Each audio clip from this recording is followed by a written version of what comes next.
አዲስና ትኩስ መረጃን እነሆኝ። እባካችሁ ሁላችሁም ኢትዮጵያውያን በዚህ ቪዲዮ ላይ ፈልጋችኋለሁ። ሙስሊሞች በረመዳን ጾም ይዣችኋለሁ፣ ክርስቲያኖች በአብይ ጾም። እባካችሁ ሁላችሁም ይህን ቪዲዮ እስከ መጨረሻ አዳምጡ።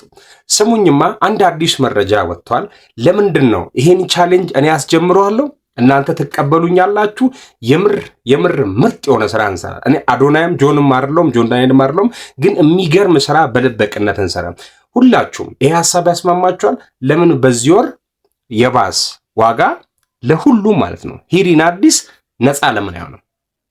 በነፃ ለምን የአዲስ አበባ ህዝብ ባስ ለምን አያሳፈርም? ይህን ለምን ማድረግ አንችልም? እኛ እስኪ መንግስትን ዛሬ የምናስጨንቅበት ቀን ነው። በቃ መንግስትን ጭንቅ የምናደርግበት ቀን።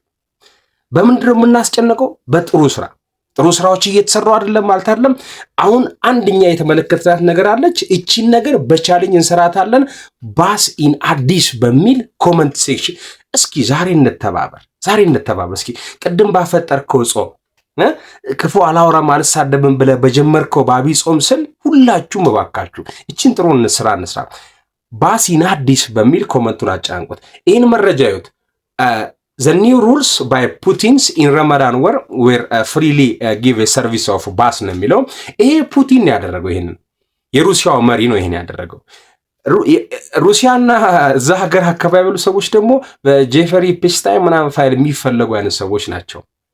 ገብቷቸዋል። ሃይማኖትና እምነት እንደኛ ያልጠነከረበት ሀገር ነው። የሰው ዘር መገኛ የሃይማኖት የብዙ ተወርቶ የሚያልቅላት ታሪካዊ ሀገር ይሄን ቻሌንጅ ብትጀምርስ እንዴት ነው? አያምርባትም? ምርጥ ነው አትሉ?